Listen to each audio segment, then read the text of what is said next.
Guys, welcome to Educational Toys ASMR. So today we are making this Find It Dino puzzle. It has won some awards from Brainchild and Creative Toy Award, Game of the Year, etc. And it is from The Learning Journey.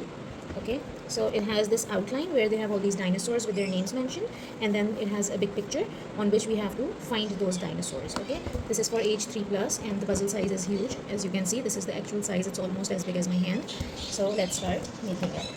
Okay, so first we will sort all the corners, which are these light gray ones. So I'm quickly just pile them up. I'll make two piles, one of the gray ones and one of the picture ones. Okay, so here are the two piles.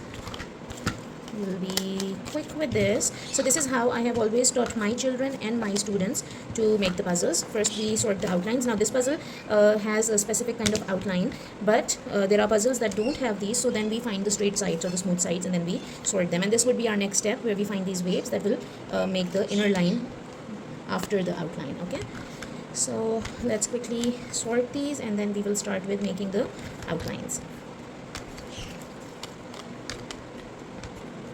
So what happens is when we are doing the sorting and when we are fixing the things like this, sometimes we don't even need to see the actual picture because our brain is busy identifying the missing parts. Like for example, I have this, so I'll find the body which is right next to it like this, and it keeps going on. So we don't mostly need to see the picture. Oh, we also found the big piece of that same dinosaur. Okay, so here are the two piles. These are the middles and these are the corners, and then we will further divide these middles once we are done making the corner. Okay, so let's get started.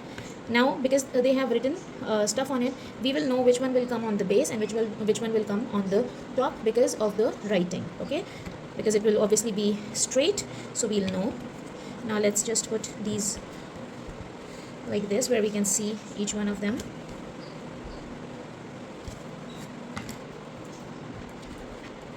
Okay, and alongside, if we find any pairs, we're going to just connect them. For example, I found this and this looks like the extreme end, so I will place it here.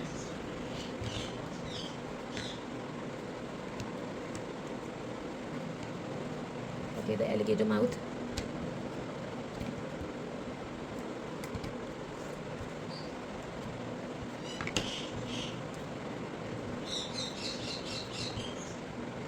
Bird.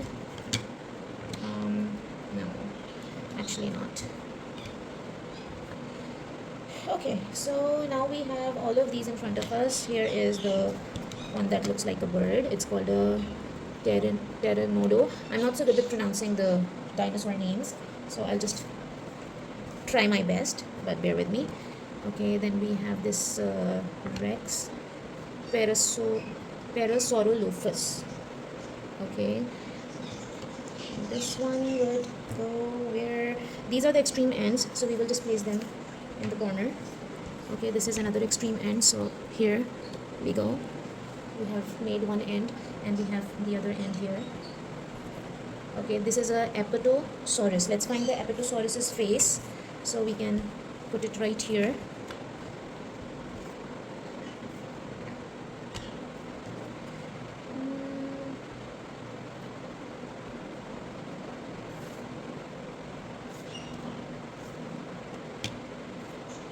Okay, I found this. This one looks like a swordfish. This is called Ichthyosaur.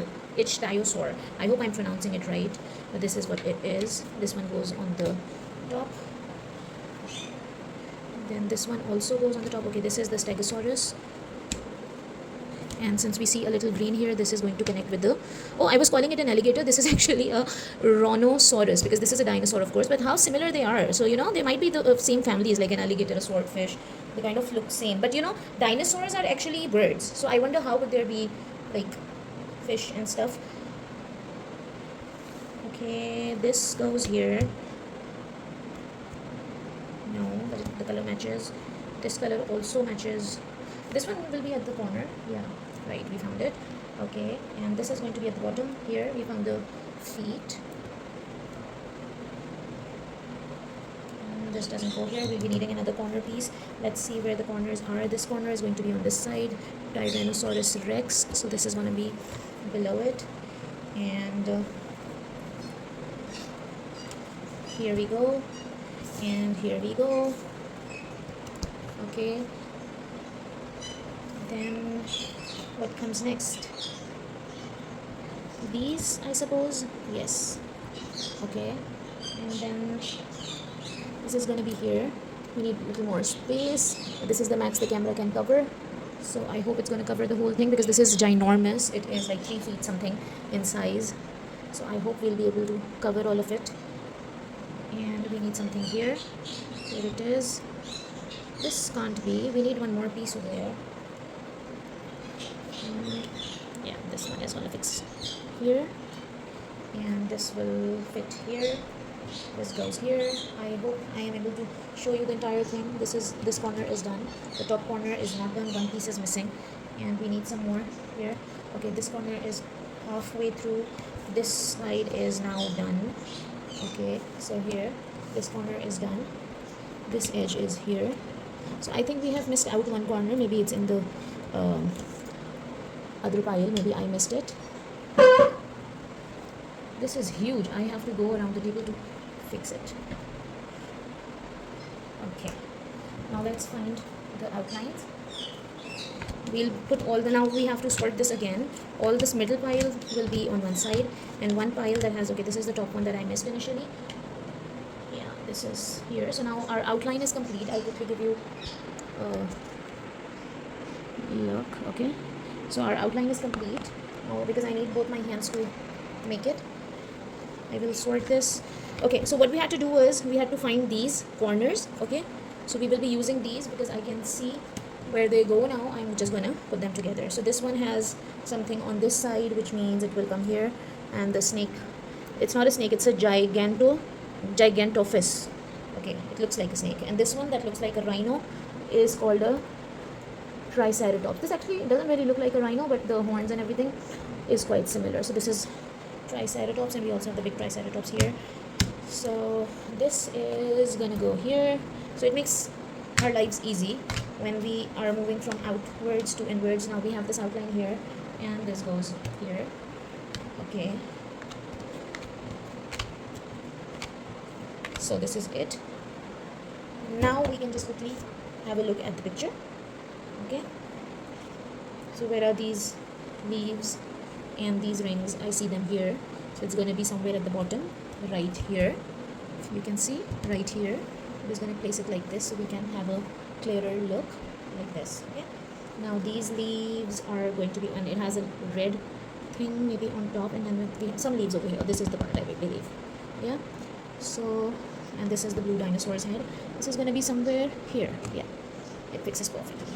Again, some of these plants that were supposed to go here. Oh, we have some more of these here as well. So these ones will go here, somewhere here. Where? Here. Okay, so I have the picture with me. I'm looking at it, and I am gonna fix it quickly. So we have all these pieces. Let's just spread them a little and make the leaves first. So all the greenery we can fix first. The plants and all. This blue guy, we can see him here.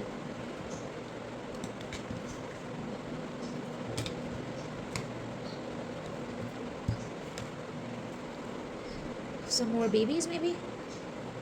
Where are they? Here.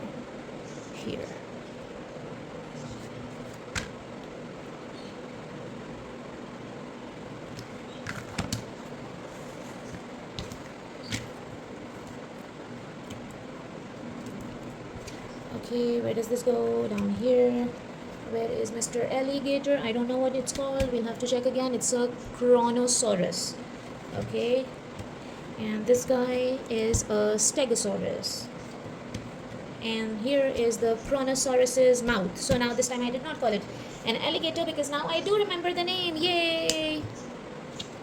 Okay, this guy is here, and this is an Apatosaurus. Here and here and here. And one more piece right here, the last one. Perfecto! Look how beautiful and huge this is, man. Amazing. It's ginormous. Do you see this? How big it is? It's just going on and on and on and on. So big. Wow. and so bright and colorful, and the quality of this puzzle is just amazing. So we're done making it, and I'm sure children are going to love it. Fixing it and then finding it, playing the hide and seek and everything, it is going to be a good activity for children. I do recommend it. Please like and subscribe the video for more content, and tell me if you like it. Take care. Bye bye.